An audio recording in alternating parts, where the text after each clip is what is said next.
वह तोड़ा गया, उसे कुचला गया। उसने क्रूस के ऊपर जाकर कुर्बान होने को चुना, उसने कष्ट को चुना। हमारे लिए, हमारी खातिर उसने ये सब किया। इस कहानी को, इस घटना को हम सब ने पढ़ा है पवित्र बाइबल से। यस, इतिहास की सबसे ज़्यादा बेची जाने वाली और सबसे ज़्यादा प्रिंट होने वाली और सबसे ज़्यादा भाषाओं में बिकने वाली एकमात्र किताब जो है बाइबल। और हम इस कहानी को नए नियम में देखते हैं। लेकिन ये तो हो गई नए नियम की बात, लेकिन पुराने नियम का क्या? तो पुराना नियम बहुत ही यूनिक है, बहुत ही अलग है, बहुत सी बातों के कारण। जो हम हैं यानी मसीह यीशु के ऊपर विश्वास करने वाले, हम भी इस बात को मानते हैं कि पुराना नियम परमेश्वर के लोगों के द्वारा लिखा गया और परमेश्वर की तरफ से इंस्पायर्ड है। और दूसरी तरफ जो यहूदी हैं वो भी ये मानते हैं कि पुराना नियम परमेश्वर के लोगों के द्वारा और परमेश्वर की प्रेरणा से लिखा गया है। और जो इस्लाम में है वो भी मानते हैं कि पुराना नियम परमेश्वर के लोगों के द्वारा परमेश्वर की प्रेरणा से लिखा गया है। तो दुनिया के 3 सबसे ज़्यादा बड़े रिलीजन इस बात को मानते हैं कि पुराना नियम परमेश्वर की तरफ से लिखा गया है। और पुराने नियम के लिखने वाले यानी जो नबी थे, उन्होंने इस बात को कहा है कि कोई मसीहा आएगा जो कि सारी इंसानियत को बचाएगा। लेकिन इस सब के बावजूद जो सबसे बड़ा डिवाइड आता है, डिवीज़न आती है, जो फ़र्क आता है, वो आता है प्रभु यीशु को लेकर। देखिए, बहुत से ऐसे लोग हैं जो ये दावा करते हैं कि पुराने नियम में किसी भी नबी ने ये नहीं कहा है कि ये जो मसीहा आने वाला है, जो लोगों को बचाएगा, वह अपने लोगों के लिए मरेगा, जैसे कि हम जानते हैं प्रभु यीशु अपने लोगों के लिए मरे। तो आज इस वीडियो में हम इसी चीज़ को देखने वाले हैं कि क्या प्रभु यीशु का क्रूस के ऊपर मरना और उसका मुर्दों में से जिंदा होना, क्या पुराने नियम में इन सब के बारे में कुछ लिखा था? तो चलिए इस मैसेज में जानते हैं इस सच्चाई को।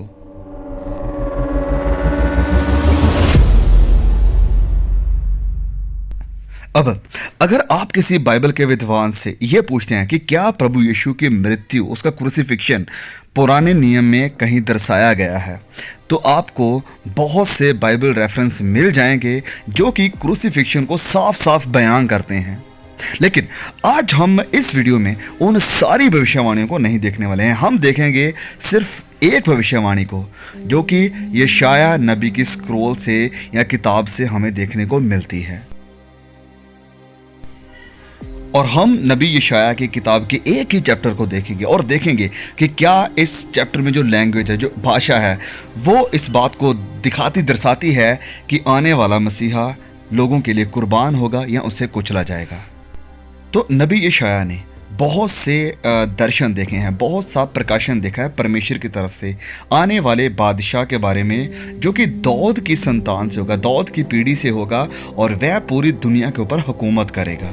नबी यशायाह की भविष्यवाणियाँ 750 बीसी के करीब लिखी गई थी और डेड सी में जो स्क्रोल मिली उनमें यशायाह की स्क्रोल भी थी, जिसे कि डेट बैक किया जाता है कि ये प्रभु यीशु के पैदा होने से पहले की लिखते हैं या लिखी गई हैं।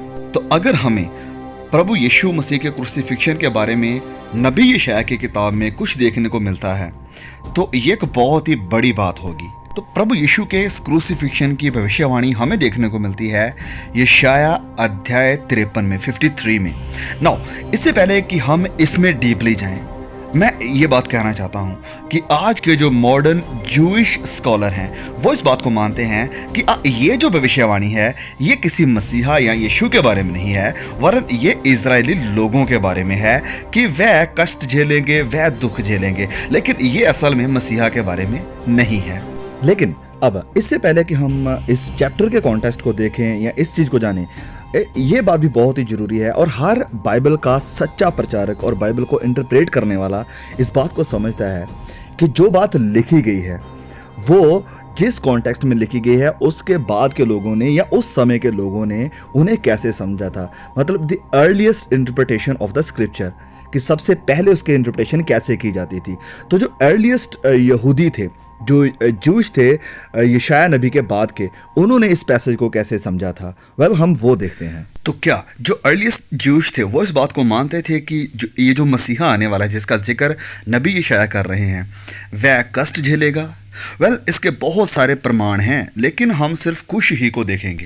वेल, तो जब हम देखते हैं बेबीलोनियन टालमुड और सनहेड्रिन 98b, तो यहाँ पर कुछ ऐसे लिखा है कि the Messiah, what is his name, उसका नाम क्या है?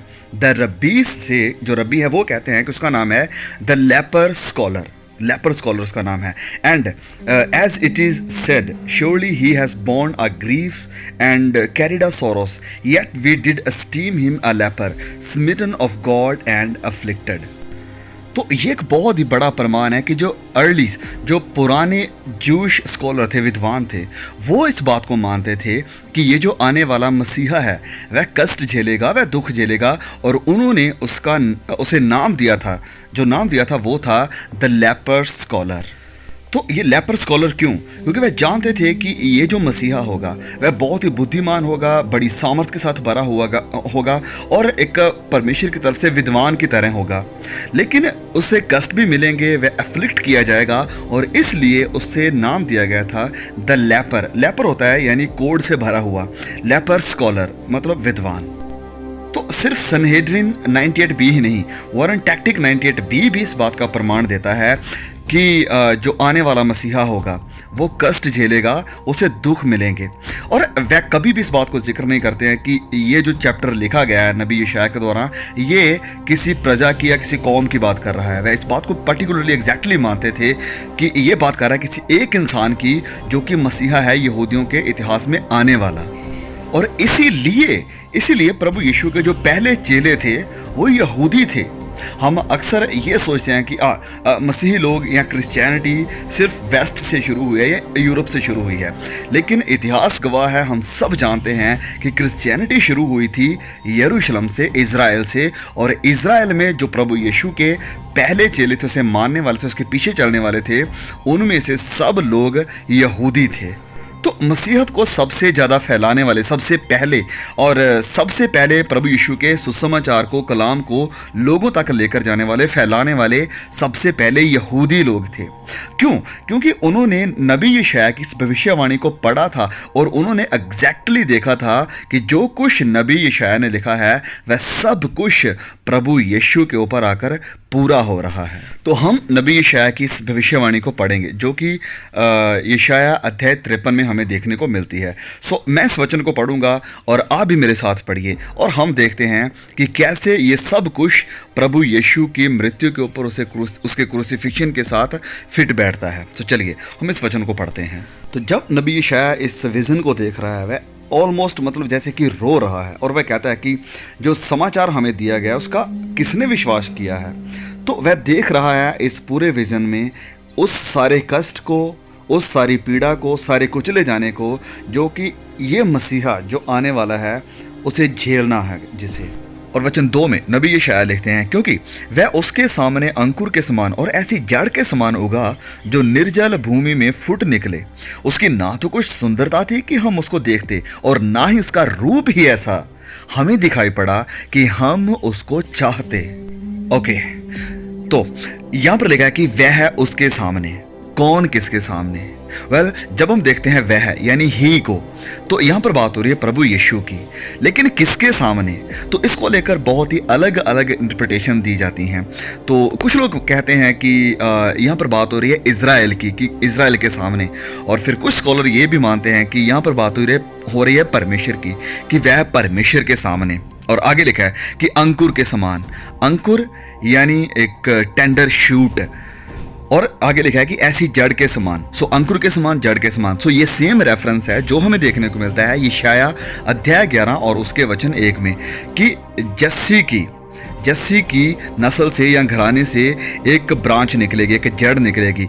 ये रेफरेंस है आने वाले फ्यूचर मसीहा के बारे में, जो कि दाऊद के सिंहासन के ऊपर बैठेगा, जो दाऊद का सिंहासन है या किंगडम है उसे कंटिन्यू करेगा, उसे सदा के लिए स्थापित करेगा। तो यहाँ पर वही बात हुई है मसीहा कहने की। और फिर मसीहा के बारे में इस भविष्यवाणी में आगे लिखा है कि यहोवा की आत्मा बुद्धि और समझ की आत्मा, युक्ति और पराक्रम की आत्मा और ज्ञान और यहोवा के भय की आत्मा उस पर ठहरी रहेगी। सो प्रभु यीशु ने इस भविष्यवाणी को कन्फर्म करते हुए हमें बताया था जब उसने यशायाह नबी की किताब को सिनेगोग में खड़े होकर पढ़ना शुरू किया था। आगे लिखा है कि उसको यहोवा का भय सुगंध सा भाएगा और वह मुंह देखा न्याय ना करेगा और ना अपने कानों के सुनने के अनुसार न्याय करेगा, परंतु वह कंगालों का न्याय धार्मिकता से और पृथ्वी के नम्र लोगों का निर्णय खराई से करेगा। और फिर जब आप आगे इस भविष्यवाणी को पढ़ते आते हैं तो आपको पता चलता है कि यहाँ पर यह भी भविष्यवाणी की गई थी कि तब भेड़िया भेड़ के बच्चे के साथ बैठेगा, तो ये सब कुछ। तो और फिर नीचे ये भी लिखा है कि वह जस्सी की जड़ से निकलेगा। यस्सी यानी जो दाऊद का पिता था, मतलब कि दाऊद के घराने के ऊपर ये मसीहा बैठने वाला है। तो जब ये सारी भविष्यवाणियाँ ये बात कर रही हैं कि ये जो शूट होगी या जो अंकुर होगी ये जस्सी के घराने से आएगी, ये जस्सी की जड़ से आएगी, तो इसका सिंपल मतलब ये था कि ये जो मसीहा आने वाला है वह कहीं और से या किसी और जाति से प्रजाति से नहीं आएगा, वरन वह दाऊद के घराने से, इजराइल के घराने से ही आएगा। तो जब हम वापस आते हैं अध्याय 53 में, तो यहाँ पर वही चीज़ हमें देखने को मिलती है कि वह उसके सामने एक अंकुर के समान, एक जड़ के समान निकला या उगा। तो यहाँ पर बात हो रही है उस आने वाले मसीहा की, आने वाले किंग की, जो धरती के ऊपर शांति को और धार्मिकता को स्थापित करेगा, अपने राज्य को स्थापित करेगा। लेकिन एक चीज़ बहुत ही यहाँ पर अद्भुत है, और वो ये है कि जब हम इसी जस्सी की जड़ के बारे में अध्याय 11 में देखते हैं, तो यहाँ पर ये चैप्टर हमें दिखाता है कि उसका किंगडम बड़ा होगा, वह परमेश्वर की धार्मिकता के साथ, परमेश्वर की विजडम के साथ, बड़ी शान और शौकत के साथ राज्य करेगा, बड़ी महिमा के साथ राज्य करेगा। लेकिन जब अध्याय 53 में देखते हैं तो इस मसीहा के बारे में देखा है कि वह अंकुर के समान, जड़ के समान होगा, लेकिन उसकी ना तो कुछ सुंदरता थी कि हम उसको देखते, और ना उसका रूप ही ऐसा था कि हम उसको चाहते। ओके, तो ये वचन कह रहा है कि वह मसीहा इतना सुंदर नहीं था और ना ही उसका रूप ऐसा था कि हम उसको चाहते या उसको देखना पसंद करते। सुनिए, जब हम नॉर्मली आज मसीह यीशु की किसी तस्वीर को देखते हैं, सो हमें वो तस्वीर देखने को मिलती है ऐसे मसीहा की जो कि कॉजेशियन है या यूरोपियन वेस्टर्न टाइप मसीहा है, यीशु है। लेकिन असल में ये चैप्टर अध्याय 53 हमें दिखा रहा है कि ये मसीहा असल में ऐसा नहीं है। उसकी सुंदरता नहीं थी कि हम उसको देखते, और ना ही वह ऐसा रूप उसका दिखाई पड़ता था कि हम उसकी तरफ खींचे चले जाते या हम उसे चाहते। तो एक ऐसा मसीहा जो कि राज्य करेगा, अपनी महिमा के साथ आएगा, वो अध्याय 53 में हमें नहीं दिखाया जा रहा है। ये मसीहा हमें दिखाई पड़ रहा है अध्याय 11 में, जो कि महिमा के साथ आएगा, राज्य करेगा, परमेश्वर की सामर्थ के साथ, धार्मिकता के साथ, मुकुट पहने हुए अपने स्वर्ग दूतों के साथ आएगा। सो ये ड्युअलिटी है प्रभु यीशु की। कैसे कि एक मसीहा जो महिमा के साथ आ रहा है, जो हमें देखने को मिलता है अध्याय 11 में, और एक मसीहा जो कि अध्याय 53 में है, जो कि इस दुनिया के ऊपर था, इस संसार में जब आया तो उसकी कोई अट्रैक्शन नहीं थी, वह इतना खूबसूरत सुंदर नहीं था कि लोग उसकी तरफ खींचे चले जाते। यहूदी लोगों ने उससे नफरत की, उसे तुच्छ जाना और उसकी तरफ से दूर भागते थे। तो यहाँ पर यशायाह नबी जब लिख रहा है तो वह फ्यूचर में यहूदियों के बारे में लिख रहा है कि इस विजन को, इस दर्शन को देखते हुए कि जब यहूदी लोग पीछे देखेंगे तो वह कहेंगे कि वह मसीहा इतना खूबसूरत नहीं था कि हम उसकी तरफ अट्रैक्ट होते, वह खूबसूरत नहीं था कि हम उसे चाहते। और आज भी यहूदी उसे नहीं चाहते हैं, आज भी यहूदी उससे दूर भाग रहे हैं। लेकिन एक वक्त आएगा कि जब वो इन बातों को कहेंगे जो यशायाह नबी ने लिखी हैं। आगे लिखा है वचन 3 में कि वह तुच्छ जाना जाता और मनुष्यों का त्यागा हुआ था, वह दुखी पुरुष था, दुखी, इंग्लिश में लिखा है अ मैन ऑफ सफरिंग। रोग से उसकी जान पहचान थी और लोग उससे मुख फेर लेते थे। वह तुच्छ जाना गया और हमने उसका मूल्य ना जाना। ये बहुत ही बड़ी बात है, प्लीज बहुत ही ध्यान से सुनिए। नबी यशायाह लिख रहे हैं यहाँ पर कि जब ये मसीहा आता है तो हम यहूदी लोग उससे इम्प्रेस नहीं होंगे या नहीं हुए। और आज इस दुनिया की रियलिटी क्या है? आज भी दुनिया की रियलिटी वही है कि लोग उससे इम्प्रेस नहीं है। वह सोचते कि वह एक आम इंसान था जो आया और मर गया, और उस वक्त के यहूदियों ने भी उसके साथ वैसा ही किया और उसे क्रूस पर चढ़ा दिया था। तो प्रोफेसी में लिखा है कि वह दुखी पुरुष था, और आगे लिखा है कि निश्चय उसने हमारे रोगों को सह लिया। ये माइंड ब्लोइंग, अद्भुत है प्रभु यीशु के बारे में भविष्यवाणी कि उसने हमारे रोगों को सह लिया और हमारे ही दुखों को उठा लिया। तो भी हमने उसे परमेश्वर का मारा कूटा और दूर दशा में पड़ा हुआ समझा। This is no way talking about the people of Israel, this is talking about the messiah, a one single man.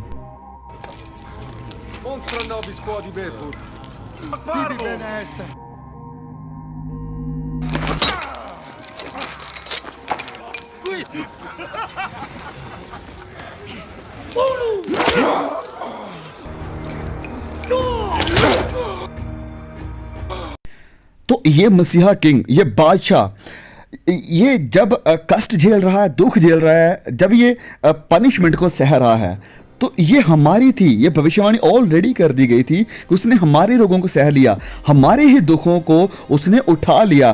तो हमारी जो सजा थी, हमारी जो पनिशमेंट थी, उसे ये मसीहा सहन कर रहा था। रुकिए, यहाँ पर ज़रा रुकिए। क्या आप इमेजिन कर सकते हैं, कल्पना कर सकते हैं, सारी कायनात को, सारी पृथ्वी को बनाने वाला, रचाने वाला, हर वक्त महिमा में रहने वाला परमेश्वर ये सब सह रहा है, ये सारे कष्ट झेल रहा है आपके लिए। यस, आपके लिए, आप ही की वजह से ये सब उसे झेलना पड़ रहा है।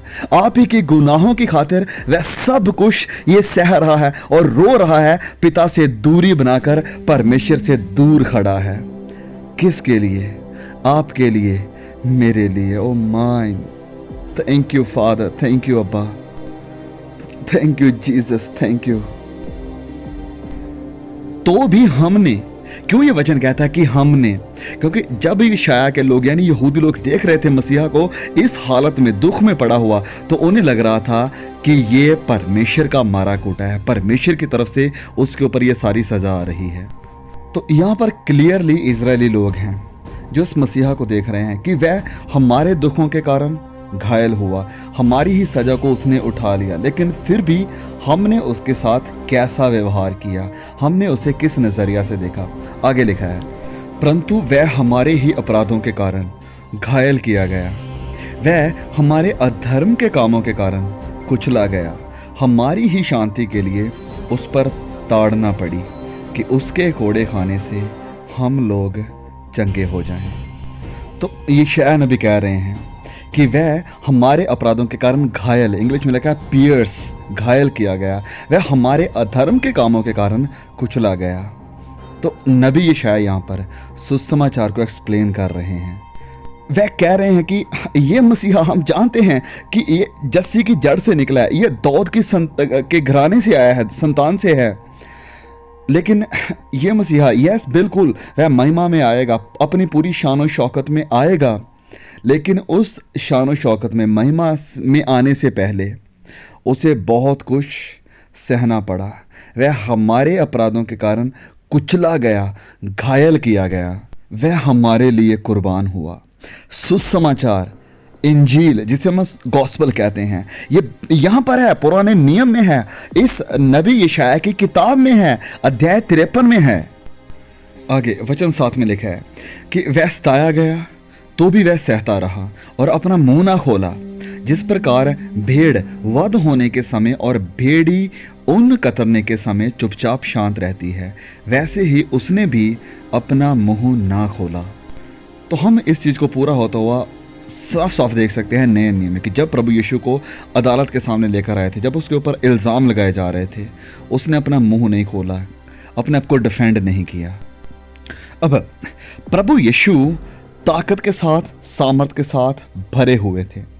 वह एक हुक्म देते, एक वचन बोलते तो दूतों की सेनाएं उसकी डिफेंस के लिए, उसे बचाने के लिए आ सकती थी। और इस बात को प्रभु यीशु ने कहा भी। वह बुला सकता था स्वर्गदूतों को, जो कि एक सेकंड में आते और सब कुछ जो उसके विरोधी थे उन्हें खत्म कर सकते थे और प्रभु यीशु को क्रूस से निकाल सकते थे, उतार सकते थे। लेकिन वह ये सब सहता रहा हमारे लिए। उसने वचन में लिखा कि अपना मुंह नहीं खोला, उसने अपना मुंह शट रखा, इसे बंद रखा, स्वर्ग दूतों को अपने बचाव के लिए नहीं बुलाया। वह साइलेंट रहा, वह शांत रहा। अपने डिफेंस में उसने कुछ नहीं बोला, कुछ नहीं कहा। उसने खुद अकेले डील किया सब कुछ को हमारे लिए, हमारे बचाव के लिए। यशायाह कहता है कि अत्याचार करके और दोष लगाकर वह उसे ले गए। उस समय के लोगों में से किसने इस पर ध्यान दिया? इंग्लिश में कुछ अलग मतलब निकल रहा है कि yet who of his generation protested, कि इसका किसने विरोध किया? हमारे लोगों में से किसने इसका विरोध किया? तो यशायाह कह रहा है कि हम लोगों ने इसे रोकने की कोशिश नहीं की, इसका प्रोटेस्ट नहीं किया, वरन इसे चीयर किया। हम खुश थे कि इसे क्रूस पर चढ़ाया जाए। तो नबी यशायाह यहाँ पर फ्यूचर जनरेशन के यहूदी लोगों को, जो कि प्रभु यीशु के समय में होंगे, उनके बारे में लिखते हुए कह रहा है कि यस, प्रभु यीशु को कुचला गया, उसे लताड़ा गया, उसके ऊपर अत्याचार हुआ, लेकिन हमारे लोगों ने यानी यहूदी लोगों ने इसके खिलाफ प्रोटेस्ट नहीं किया, इसे रोकने की कोशिश नहीं की कि हाँ, इस क्रूसिफिक्शन को, इस अत्याचार को रोका जाए। नबी यशायाह कह रहा है कि यस, मसीहा को कुचला जाएगा, लताड़ा जाएगा, लेकिन वह इल्ज़ाम या दोष लगा रहा है अपने यहूदी लोगों के ऊपर भी कि उन्होंने इसका प्रोटेस्ट नहीं किया, इसे रोकने की कोशिश नहीं की।